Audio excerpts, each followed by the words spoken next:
jika ada kekurangan sesuai dengan permohonan panitia penyelenggara, marilah kita buka acara ini dengan bersama-sama membaca basmalah. Bismillahirrahmanirrahim.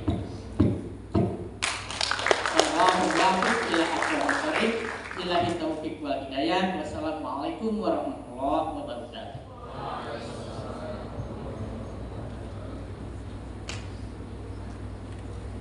Jazakumullah khairan katsiran pada Prof. Dr. Haji Supiana sekaligus membuka acara seminar sejarah kebudayaan Islam dalam tradisi pencatatan nasab diri Muhammad sallallahu alaihi wasallam.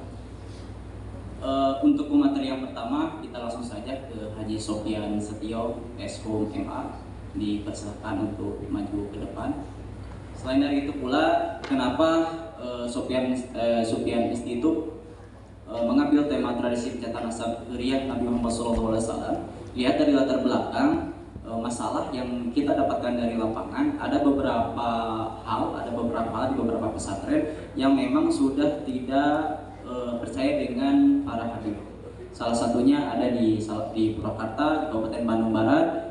Dia mempunyai masalah sebelumnya terkait masalah habib. Jadi ada cerita, ada yang datang yang mengakui sebagai habib, datang ke sana, kemudian dia mengambil benda-benda yang ada di sana dan sebagainya, kemudian dia berlucuti santrinya dan sebagainya. Itu ada terjadi tahun 2011 di Bandung Barat, kemudian ada yang terbaru-baru di Purwakarta. Mungkin ini adalah salah satu bentuk solusi kenapa pencatatan nasab dibawa ke ranah akademisi, sehingga para mahasiswa kita semuanya, kaum akademisi, bisa menjelaskan kepada halayak ramai mana sebetulnya habib. Jadi ada yang namanya Robitoh Alawiyah, di situ ada organisasi pencatatan nasab para habaib yang memang benar-benar tercatat secara legal.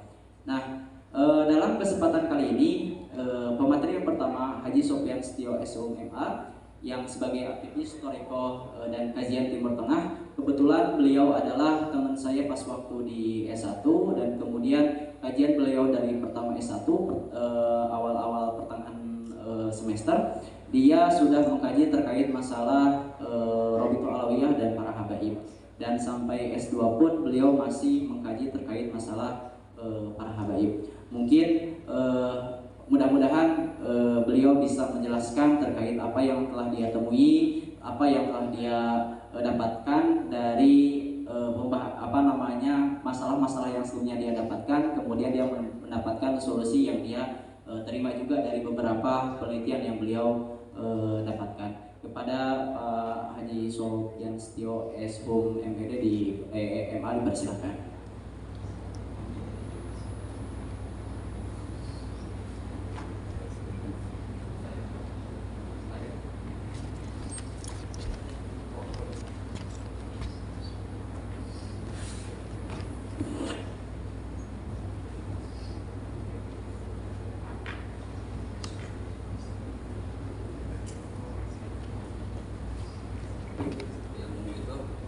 Bismillahirrahmanirrahim.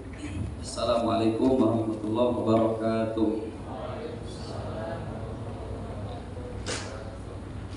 Saya akan membawakan satu tema Thariqah Alawiyah dalam pencatatan nasab Rasulullah SAW. Saya akan mengkerucut kepada Thariqah Alawiyah yang pertama itu, yang keduanya kepada pencatatan nasab Nabi Muhammad SAW. Sudah terlihat ya tertera di sini. Sebelum ke slide selanjutnya, saya akan sedikit intermezzo dan mukadimah dulu kenapa saya mengambil tema ini.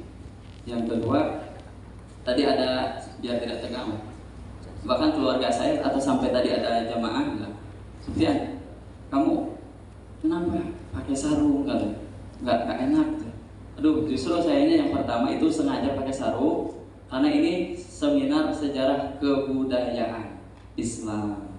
Biar sarung itu, ini adalah satu kebudayaan Islam. Kalau temanya seminar sejarah kebudayaan adat Bali, saya nggak pakai sarung kayaknya, pakai celana jeans keren. Terus sengaja nanti akan saya singgung sarung. Kenapa sarung berhubungan dengan Thariqah Alawiyah? Kedua, dan ke atasnya ada pokok pakai jas. Ini salah satu alma mater menunjukkan saya adalah dari universitas. Gitu.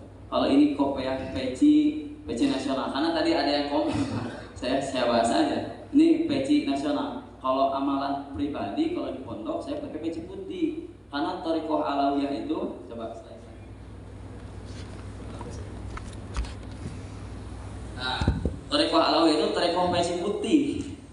Karena gini, para habaib itu zuriyah Rasulullah SAW, para Thariqah Alawiyah itu mencintai apa yang Rasulullah cintai. Rasulullah cinta warna putih, abiyat. Maka mereka apapun yang cinta Rasul pakai putih. Termasuk murid-muridnya, para tolib-tolib ilmunya. Maka kalau di pesantren saya pasti peci putih.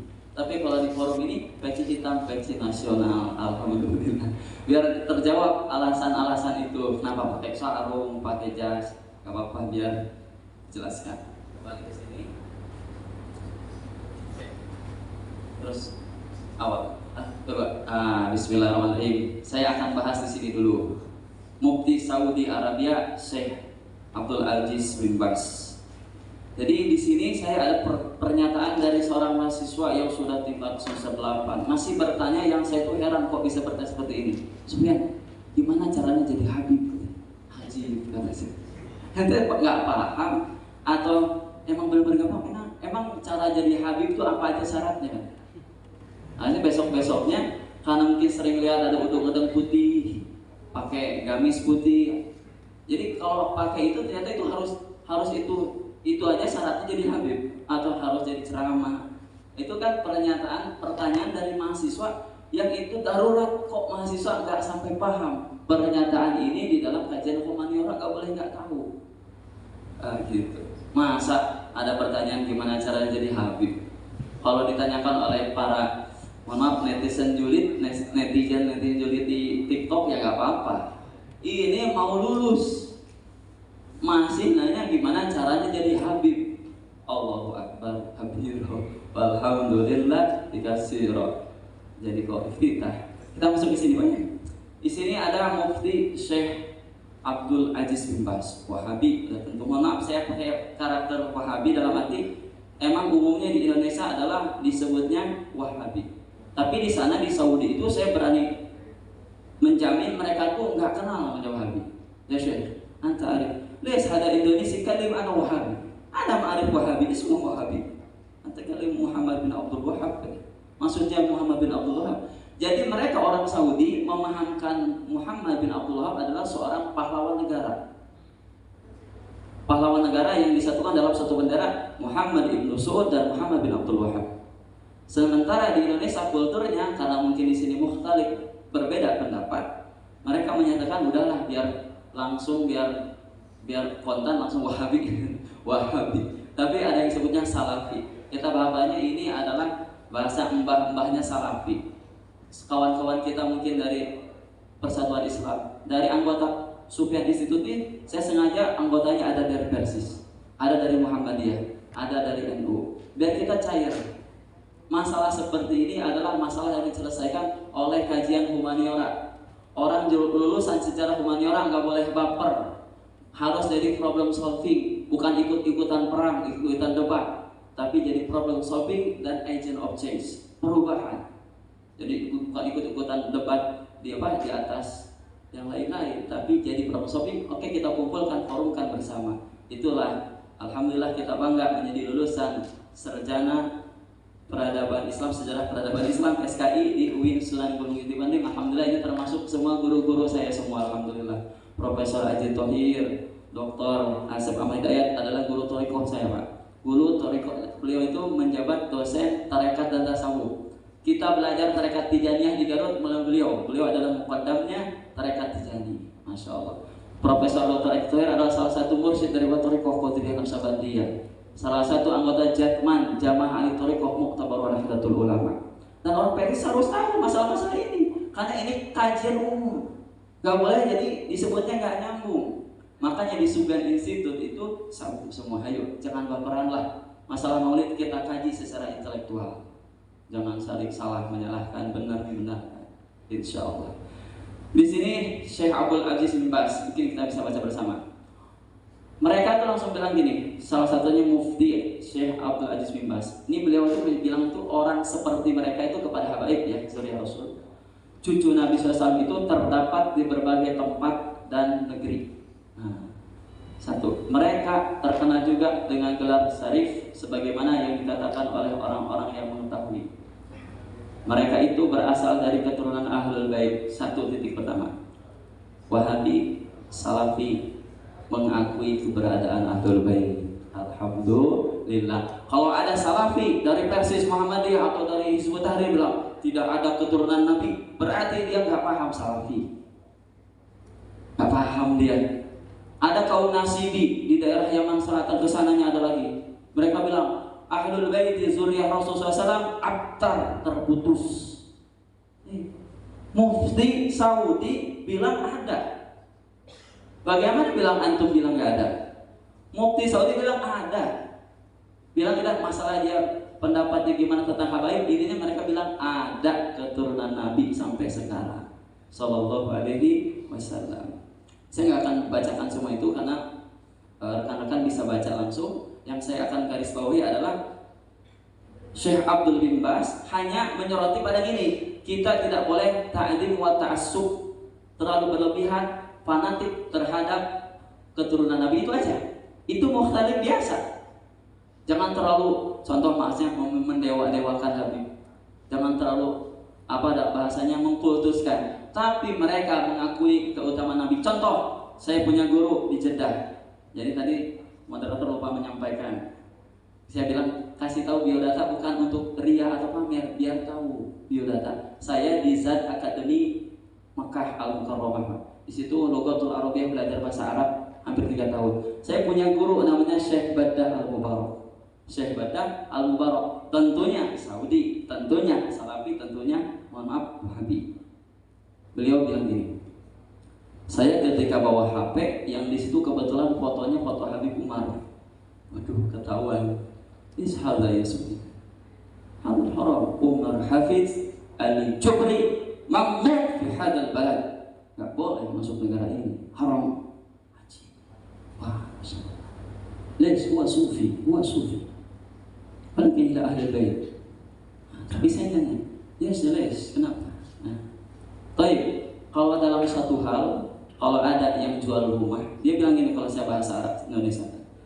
Di situ yang belinya keturunan Nabi dan bukan keturunan Nabi. Siapa yang diutamakan? Maka saya akan jual kepada keturunan Nabi dulu. Sallallahu alaihi wasallam. Tapi masalah sufi, mukhtalif ya Sufyan. Mereka sudah sufi. Huwa ahli bid'ah. Ahli bid'ah. Saya dengar sekali. Oh, baik.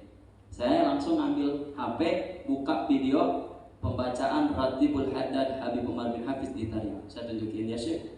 Fahal minal ya'ni anta kalim bid'ah zai tidak seperti ini. Dilihatin videonya sama Syekh Badar. Lah, bukan seperti ini. Kalau ini mungkin seperti Al-Maqsurat, karena Ratibul Haddad itu seperti pembacaan wirid Al-Maqsurat. Hada mabi muskilah. Ini enggak apa-apa. Hada thariqah alawi. Ini thariqah alawi di Indonesia. Ada thariqah di Indonesia. Di Indonesia ada sufiyah, di Indonesia adanya kebiasaannya sufi. Lah, sufiah suf.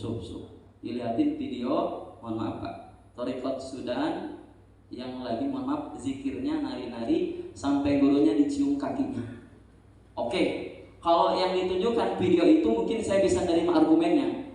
Saudi mungkin nggak bisa nerima argumen thariqah seperti ini.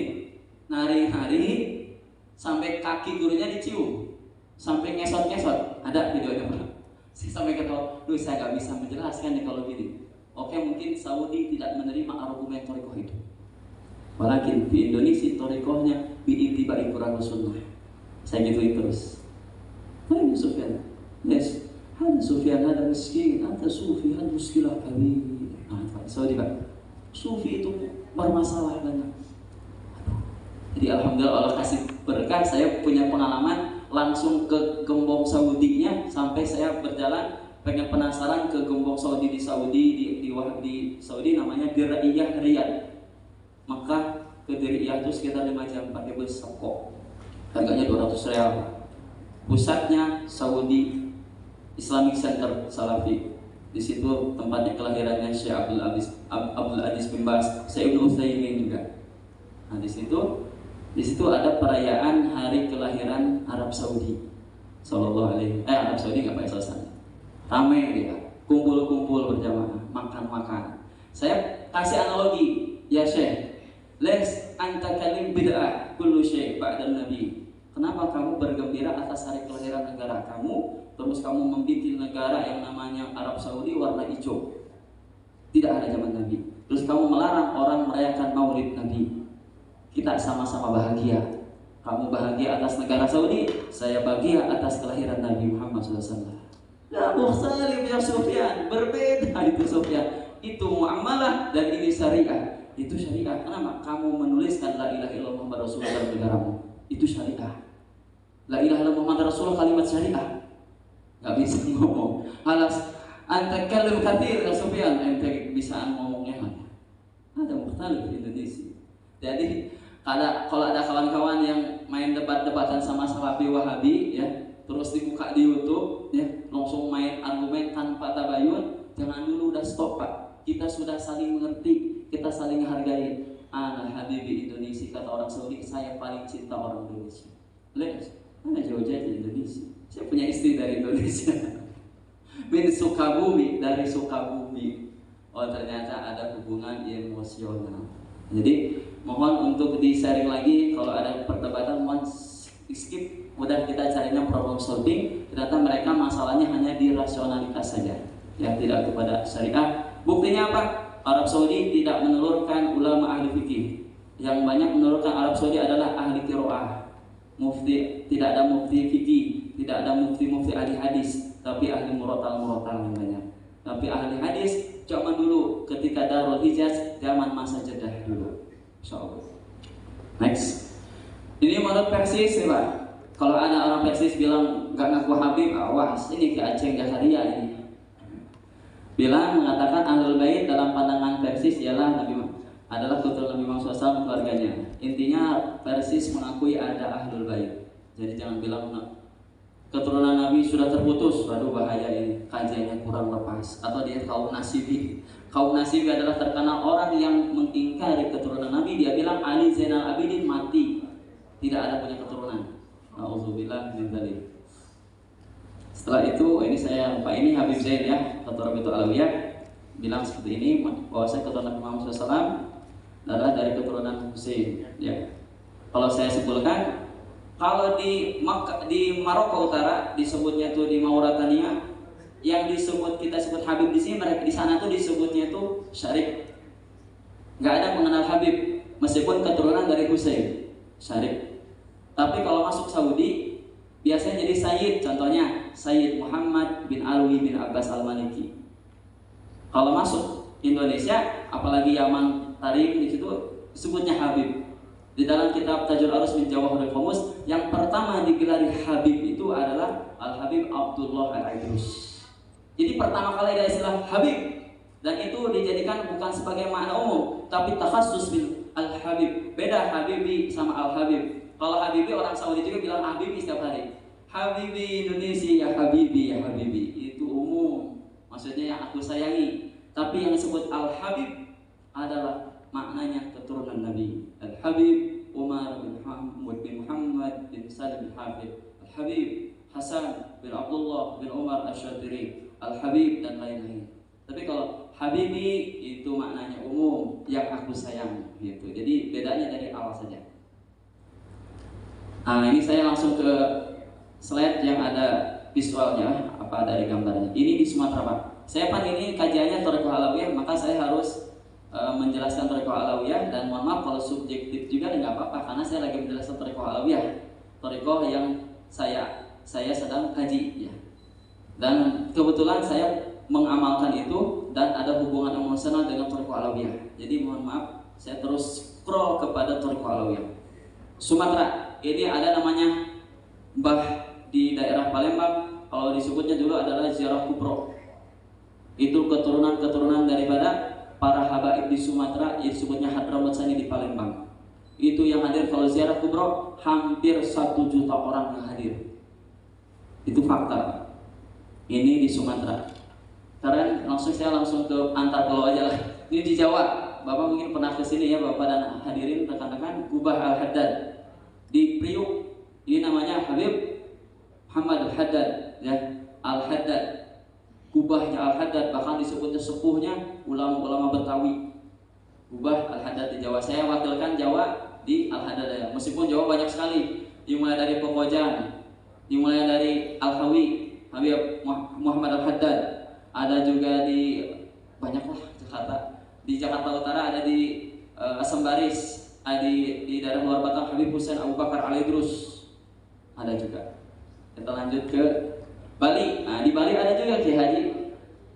Tapi ini adalah Habib, namanya Habib Balfaqih, disebutnya Balfaqih. Balfaqih itu marga dari Habaib. Balfaqih. Biasa dari bapak itu Hadramut. Tapi ada yang Habaib, ada yang bukan Habaib. Contoh yang Habaib yang itu Balfaqih. Tapi yang bukan Habaib Baswedan, itu bukan Habib, itu Ahwal tapi dari Hadramut. Ba Mukmin itu Hadramut tapi bukan Habaib. Atau siapa lagi yang terkenal di penceramah Bah Salamah, itu dari Hadramut tapi bukan Habib, tapi Ahwal, orang biasa yang tinggal di Hadramut yang hijrah ke Indonesia. Tapi salah satu yang Habib adalah Balfaqih, Bilfaqih disebutnya. Kalau Bapak pernah dengar ada namanya Basaudan. Itu sebenarnya bukan Zurah juga, cuma terkenal juga. Ada juga kalau Bapak, tapi banyaknya Al. Yang paling unggul di atas saya, yang paling tua adalah Al-Mukhdar, As-Segab, Al-Aqtas, Al-Haddad, Al-Habsyi. Itu marga yang paling banyak di Indonesia. Tersebarnya sampai mungkin punya marganya itu bersatu. Jadi kalau di Cirebon, Buya ada Buya. Di Cirebon itu kalau bahasanya kata orang Arabnya, Fi Cirebon, milion bin Yahya. Banyak sekali bin Yahya. Benar sekali. Karena di Cirebon para penyebar habaibnya bin Yahya semua. Abah Thohir bin Yahya ada Buya Ki Haji Ahmad Hasan, Masya Allah, beliau dari Kasepuhan Pondok Pesantren Benda. Beliau di Cirebon, beliau Insya Allah lebih paham dari saya, Insya Allah. Ada Sulawesi, di Sulawesi paling fenomenal Pak. Ada namanya Lembaga Al-Khairat Palu. Al-Khairat Palu yang memimpinnya marganya Al-Jufri. Punya 1000 yayasan di Indonesia Timur, dari Yayasan Al-Khairat, dari Habaib juga. Nanti banyak kesimpulan Pak setelah dari sini. Papua, Papua ada nggak? Ada Papua. Di Papua juga ada Habib juga. Mau kalau ada Mamat Al-Qatiri, hitam-hitam dari Papua, Mamat Al-Qatiri. Itu Qatiri itu marga Hadramut, dia bukan orang Papua, orang Arab yang hijrah ke Papua. Orangnya kaya Arab, Al-Qatiri. Kalimantan ternyata terutama di Banjarmasin ya, banyak muhibbin para habaib di Kalimantan juga. Salah satunya Abah Guru Zaini, guru sekumpul. Itu termasuk penerus daripada sanad Maulid Simtuduror. Jadi keberkahan beliau karena ternyata kata Habib Zain Al-Habsyi, penyebar Simtuduror di Kalimantan, yaitu rawi Maulid yang tadi saya bacakan. Ya Rabbi salli ala Muhammad asrafil badri fil kauli asyraq. Itu sanadnya sampai terus. Katanya Maulid ini akan tersebar ke seluruh Indonesia. Kata Habib Zain Al-Habsyi yang beliau sekarang ada di Banjarmasin, langsung diwariskan kepada Abah Guru Zaini, sekarang menjadi fenomenal. Yang hadir di haulnya Abah Guru Zaini terbanyak sedunia, 7 juta orang yang hadir haul Guru Zaini. Ini the power of Thariqah. Kita punya fakta dulu ya. Setelah itu, udah ya selesai. Kita kembali ke situ. Dari itu saya punya kesimpulan Pak. Thariqah Alawiyah adalah thariqah tentunya mu'tabarah dalam Nahdlatul Ulama, dan secara tidak langsung thariqah ini membesar Pak. Bukan karena ini saya thariqah Alawiyah saya bilang ini, tidak. Faktanya banyak. Orang-orang umum yang berthariqah Qadiriyah, saya punya fakta. Ketika masuk majelis habaib, ini saya kasih rahasia, mereka disuruh baca Simtuduror dan Ratib Haddad. Sedangkan syarat dari thariqah Alawi tidak perlu mursyid, tidak perlu talqin. Beda dengan thariqah lain. Syaratnya baca Ratib Haddad, baca Simtuduror, ngaji taklim. Anta minal Alawi, engkau termasuk thariqah Alawi. Maka Habib Munzir Al-Musawa almarhum di Jakarta, jutaan orang yang hadir. Padahal itu thariqah bapaknya itu thariqah Sadiliyah, Qadiriyah, Tijaniyah, masuk ke satu majelis Maulid Habib Munzir Al-Musawa. Itu fenomena fakta abad 20, tidak bisa ditidakkan. Mohon maaf, saya akan bahas, tapi ini jadi ilmu juga. Satu tokoh mungkin sebagian besar menganggap kontroversial, Habib Muhammad Rizik Syihab. Fakta dan data, tidak ada satu orang yang disambut di bandara melebihi tokoh ini, sampai jumlahnya itu melebihi tokoh ini, Habib Muhammad Rizik Syihab. Bukan lihat dari kantor politik, mungkin kalau tokoh lain yang itu karena punya unsur politik mungkin tidak sebanyak itu. Karena ada keturunan Nabi Muhammad SAW. Habib Umar bin Hafid setiap tahun ke Indonesia, yang hadir ngejemput di bandara sampai ujung Cengkareng. Habib Umar bin Hafid. Ini bukan saya ta'assub sama Thariqah Alawi, bukan Pak. Fenomena dan fakta ini sudah terjadi. Seandainya Bapak menyelamatkan Thariqah masing-masing, ayo selamatkan. Karena Thariqah kita sudah meluas. Thariqah Alawi meluas sampai segitunya. Sampai di Cirebon bikin halakoh Thariqah Alawiyah. Syaratnya gampang, baca ratib, baca maulid, ngamalkan ilmu, amal, warok, khof, wal ikhlas. Itu Thariqah Alawiyah. Thariqah Alawiyah tidak perlu mursyid, bahkan gampang sekali. Tidak perlu talqin, Thariqah Alawiyah tinggal masuk. Inilah Thariqah Alawiyah.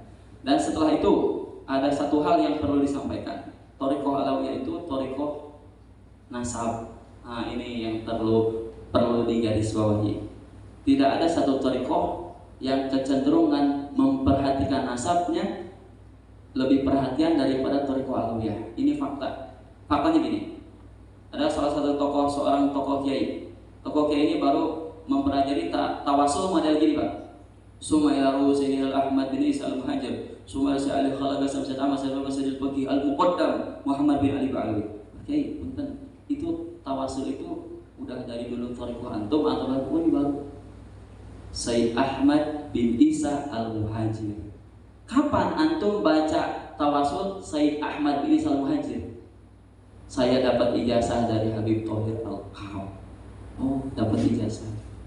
Ternyata yang cenderung perhatian terhadap zuriyah Rasulullah SAW adalah Imam Thariqah Alawi. Karena thariqah dan sanadnya disebutkan dalam thariqah amalnya. Contoh, summa ila Sayyidina Muhajir ila Ahmad bin Isa, summa Sayyid Ali Khalaqasam, summa Sayyid Ahmad Sayyid Barbat, summa Sayyid Faqih Muqaddam Muhammad bin Ali Ba'alawi. Maka keturunan Sahibul Azaman Khan berasal dari Amul Faqih, nanti akan dijelaskan oleh Abu Yaki Haji Ahmad Hasan. Pertanyaannya, kok yang Raden-Raden itu berarti keturunan Nabi? Bukan, nanti dijelaskan oleh Abu Yaki Haji Ahmad Hasan. Pernyataan dari Rabi'ah Alawiyah bahwasanya Wali Songo adalah keturunan Nabi Muhammad SAW. Mungkin yang ini yang harus digarisbawahi. Perbedaan pendapatnya adalah dari Wali Songo ke sini Rabi'ah Alawiyah tidak mengakui. Karena apa? Karena syubhat. Banyak yang mardudun nasab. Itu pernyataan Rabi'ah, saya sampaikan. Pernyataan, tapi orang-orang mulia dari keturunan Azamat Khan yang menjaganya tetap tahu.